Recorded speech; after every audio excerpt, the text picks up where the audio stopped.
Et salut à tous, c'est Captain et je suis ravi de vous retrouver pour une nouvelle vidéo consacrée à DC. Cette vidéo va être un peu plus rapide que les précédentes puisqu'il n'y a que deux infos véritablement qui sont à retenir à mon avis de cette semaine de sortie de la saison 2 de Peacemaker. Donc il y a eu enfin je crois que la tournée de promotion est terminée, mais il y a encore eu quelques petites interviews par-ci par-là de James Gunn et dont il a notamment parlé de Superman Saga. Donc le film, la suite, on va dire la suite spirituelle, on peut dire ça comme ça, de Superman, qui était donc qualifié par les comment on dit ça, les investisseurs, les actionnaires, enfin pour les actionnaires de DC de Super Family. Apparemment, du coup, ça serait plus un autre film de la Superman saga. Donc James Gunn a dit que la Superman saga donc serait un film, enfin serait pardon une saga de quatre films. Le truc de le problème avec cette déclaration, c'est qu'on ne sait pas euh, ce qu'il considère comme un film qui fait partie de la Superman saga. C'est-à-dire que est-ce que Supergirl fait partie de la Superman saga? Personnellement, je dirais que non, mais après tout, pourquoi pas? Est-ce que un film éventuel Justice League pourrait faire partie de la Superman saga? On n'en sait rien. Euh, donc il y a beaucoup de mystères autour de cette chose. Le truc, c'est que bon, on sait que s'il a prévu une Superman saga, c'est justement qu'il a prévu plusieurs films et donc qu'il a vraiment une vision claire sur où il veut aller avec Superman. Donc déjà, ça c'est un bon point. Et je pense que du coup, tout ce qui va être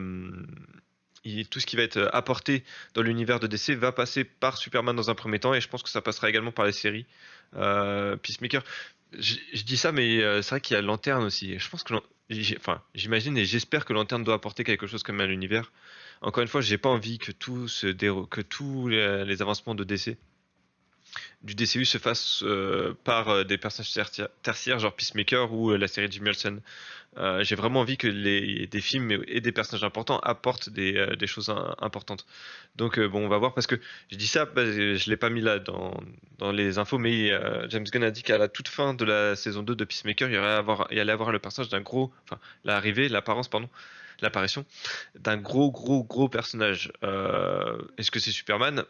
Vu que Peacemaker a fait une apparition dans Superman, je me dis qu'ils ont tourné probablement la saison 2 de Peacemaker en même temps, à peu près dans le même timing qu'ils ont tourné Superman, donc ça pourrait être Superman qui apparaît dans la saison 2 de Peacemaker.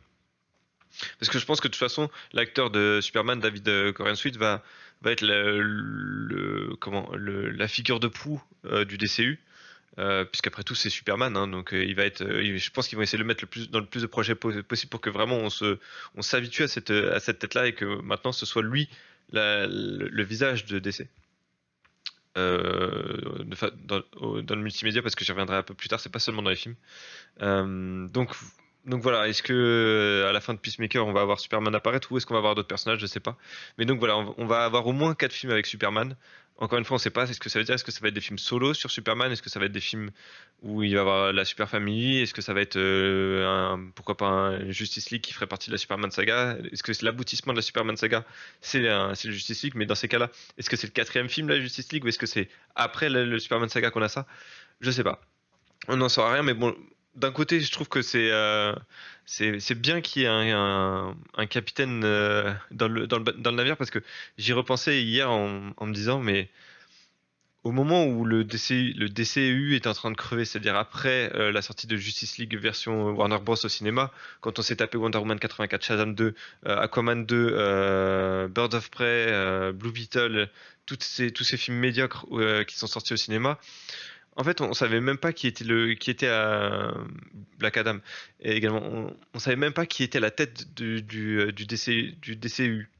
Là, le fait qu'on sache qu'il y a quelqu'un, pour moi, c'est rassurant. Alors, ça veut pas forcément dire qu'il va faire quelque chose de bien, mais au moins, on sait qu'il veut aller quelque part. Et donc, moi, enfin, je supporte ça. Et j'ai envie de dire, laissons-lui un peu le temps. Je sais pas, encore une fois, c'est pas le Superman, c'est pas le personnage qui m'inspire le plus, qui me réjouit le plus, mais c'est un personnage auquel je veux bien accorder ma confiance, auquel je veux bien voir ce que ça peut donner.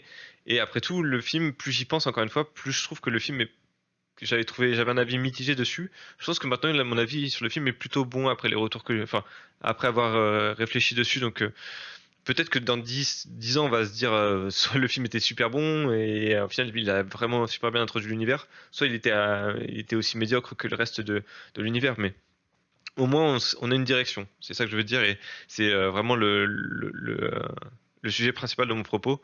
C'est ça, c'est on a une direction. Est-ce qu'elle est bonne? Est-ce qu'elle est ultra plaisante? Non, parce que moi j'aurais adoré que la direction se soit centrée sur Batman, mais peut-être qu'on a eu trop de Batman et c'est difficile de centrer un univers sur Batman. À part si vous partez sur Batman Metal, mais là c'est à mon avis vraiment beaucoup trop compliqué. Euh, mais j'y reviendrai peut-être dans une autre vidéo ça.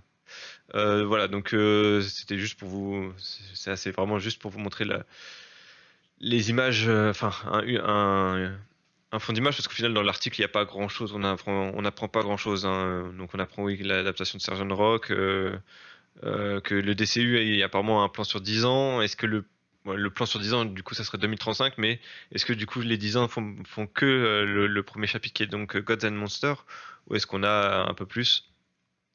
Est-ce qu'on aura un deuxième chapitre? Je sais pas. D'ailleurs, est-ce que James Gunn sera toujours à la tête du DCU après le premier chapitre? Parce que si vous avez suivi l'interview que j'avais mis enfin, l'interview qu'il avait faite et que j'avais plus ou moins copié, on va dire, ou en tout cas analysé, voilà. Dans une précédente vidéo, il disait à la fin de cette interview, pardon, que il avait vraiment, enfin ces dernières années, il avait vraiment trop travaillé et il sentait que il était pas loin de devoir faire une pause là. Du coup, il nous dit qu'en plus de Peacemaker, en plus de la sortie de Superman, du Superman premier du nom, il a fait, en plus de tout ça, il a écrit en même temps la suite et il va tout de suite entrer en production. Donc ça veut dire qu'il va quasiment pas prendre de pause. J'ai peur qu'il j'ai peur qu'il vraiment il fasse le premier chapitre du DCU et après il dise c'est bon. Parce que faut pas oublier que dans 10 ans il aura 69 ans, James Gunn, donc il sera plus tout jeune et je pense qu'il pourra pas non plus gérer ad vitam aeternam le DCU. Donc peut-être que sa Superman saga ça va être son chant du cygne pour DC et je laisse ça là parce que un rythme en gros, hein, pour produire un film, c'est plus ou moins 2 ans, 2 ans et demi, on va dire. S'il sort 4 films, ouais, c'est 8 ans, quoi. La Superman saga, ça prendrait 8 ans. Si c'est lui qui est le réalisateur de tous les films. Donc, c'est quand même un travail assez colossal, hein. Donc, j'avoue que je sais pas trop ce que ça va donner.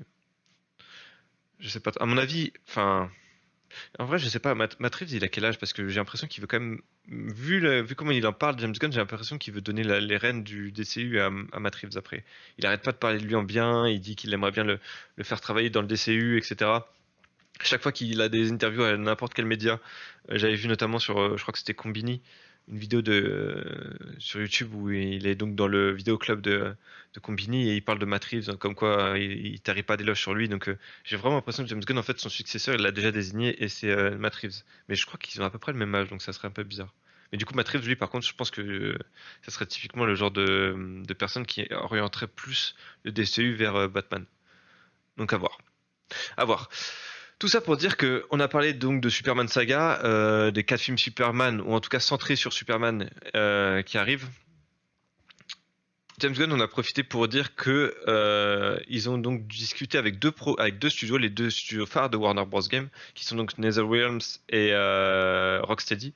Alors, il y en a un qui a quand même perdu bien ses lettres de noblesse avec donc qui est Rocksteady, qui a perdu ses lettres de noblesse suite au comment je pourrais qualifier ça aujourd'hui Suicide Squad Kills the Justice League, c'est peut-être la plus grosse catastrophe industrielle de l'histoire des jeux vidéo. Peut-être, après il y a l'Atari qui était quand même pas mal, mais je me souviens pas d'un jeu pardon qui a pris autant de temps de développement parce que on est quasiment sur 10 ans de développement pour faire un beat pareil. C'est tellement un bide en fait que un an après sa sortie, on n'en parle plus. Le studio veut même plus en entendre parler.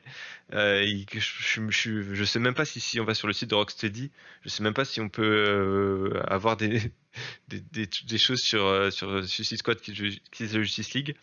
L'accueil a été, c'est même pas mitigé, il a été mauvais. C'est-à-dire qu'il n'y a pas une seule personne qui a dit oh franchement il y avait des bonnes idées. Non, que ce soit l'histoire, que ce soit le gameplay, que ce soit même la façon dont c'est sorti, il y avait des bugs de réseau, il y avait des bugs de jeu, etc. Il y a rien qui allait vraiment dans le jeu. Et donc tout ça pour dire que Rocksteady a complètement perdu ses lettres de noblesse après avoir fait bah après juste avoir être sorti un peu de nulle part avec les Batman Arkham et s'être élevé au rang de peut-être l'un des meilleurs studios du monde et ils sont descendus avec un seul jeu. C'est incroyable à quel point ça va vite et à quel point Warner Bros a cette capacité à foutre en l'air ses studios avec leurs décisions à la con. Et quand je dis les studios, c'est pas que les studios de jeux parce qu'il y a également le cinéma, hein. Ils ont vraiment fait de la grosse merde avec le DCU en voulant s'immiscer dans des décisions qui n'avaient pas enfin qui étaient déjà prises et en n'ayant pas confiance. Donc là maintenant encore une fois que James Gunn est patron de DC Studios avec Peter Safran, ils ont donc du coup discuté avec donc Rocksteady et NetherRealms. NetherRealms par le coup c'est eux qui ont fait Injustice. James Gunn avait précisé quand il a repris DC Studios que maintenant quand le DCU c'était pas seulement les films, c'était également donc les films, mais également les dessins animés, les films animés et les séries animées et les jeux vidéo également. C'est-à-dire que vraiment maintenant son DC il veut que ce soit un projet vraiment bien compact et bien ficelé, où donc du coup vous pouvez suivre une histoire à la fois dans les films, dans les séries animées, dans les séries télévisées et également dans les jeux. Donc il a parlé avec ces deux studios-là récemment. Il dit qu'il y a un projet qu'il est assez, assez pressé de voir. Je sais plus, mince. Euh,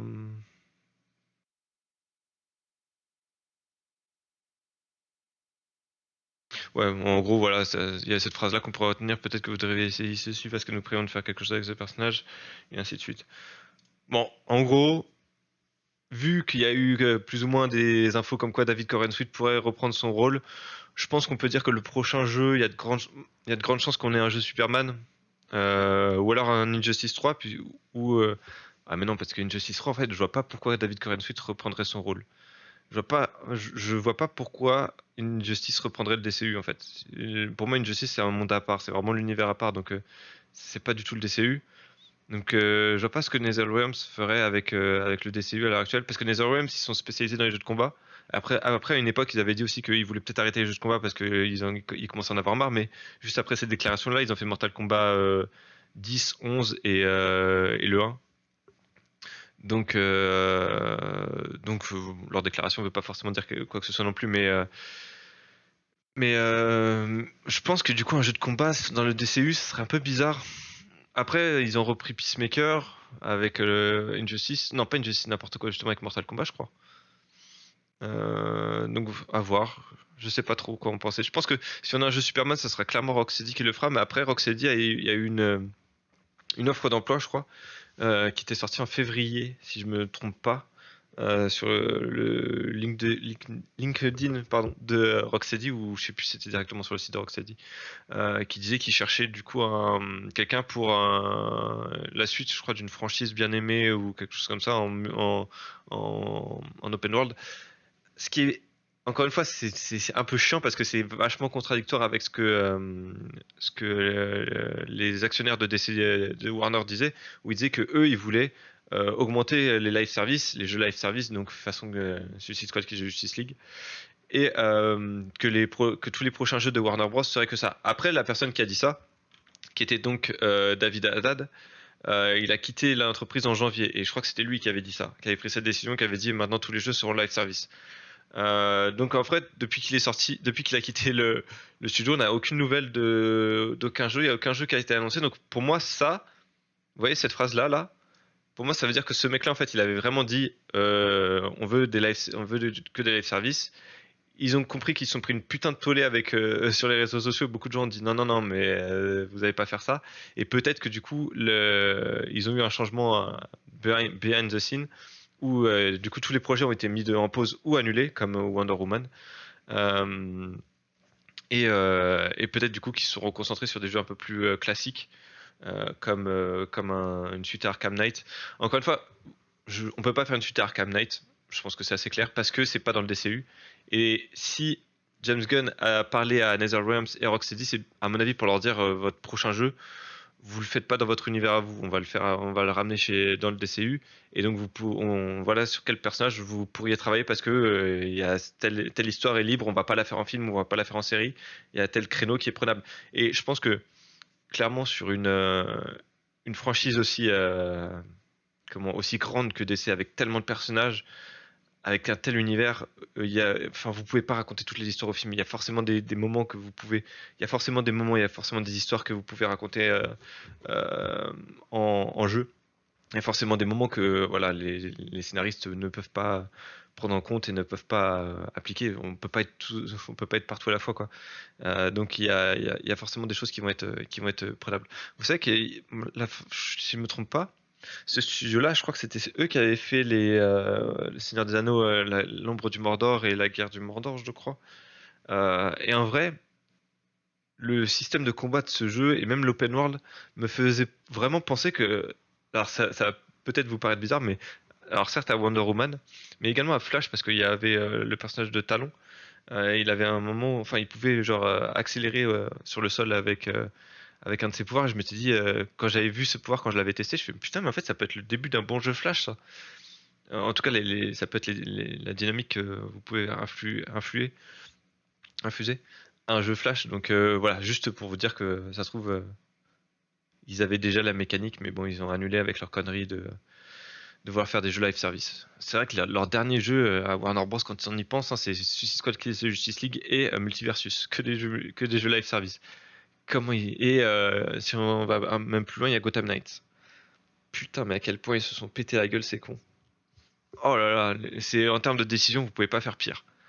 Littéralement, vous ne pouvez pas faire pire. Parce que c'est marrant, parce que du coup, on considère maintenant, je crois que c'était là, il disait, dans l'article, là, ils disent que voilà, DC Gaming, ça a beaucoup de travail, de travail à faire s'ils veulent rattraper ce retard. Donc ce retard sur DC, sur Marvel, pardon.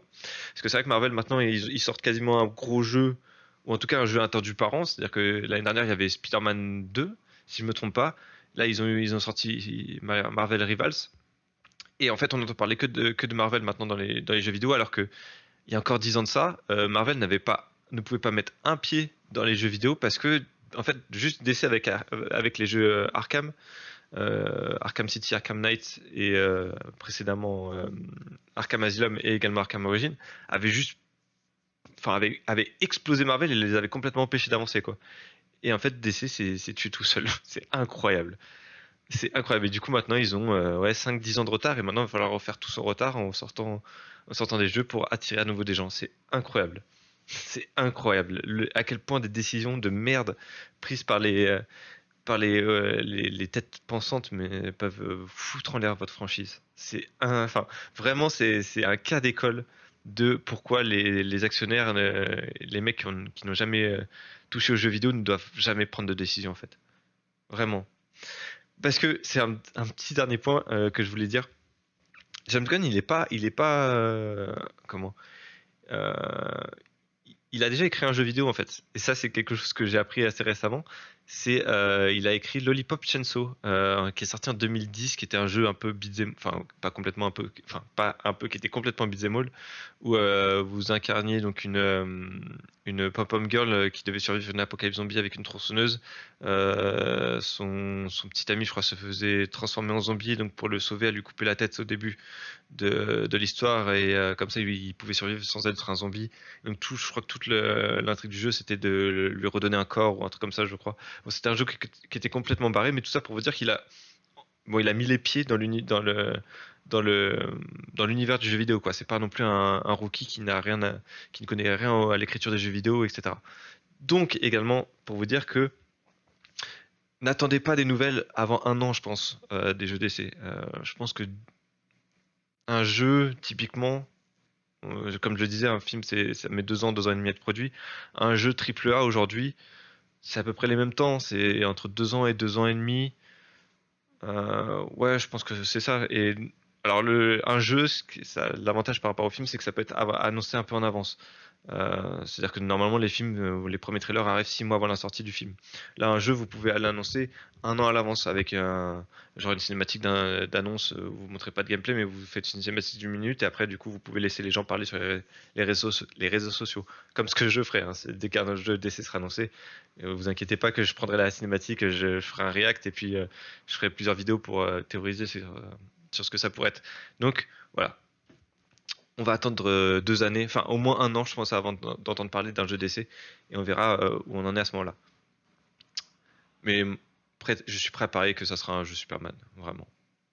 Ouais. Allez, c'est tout pour cette vidéo. Merci de l'avoir regardé. Portez-vous bien et je vous retrouve quand vous le souhaitez pour de nouveaux épisodes sur DC. À bientôt.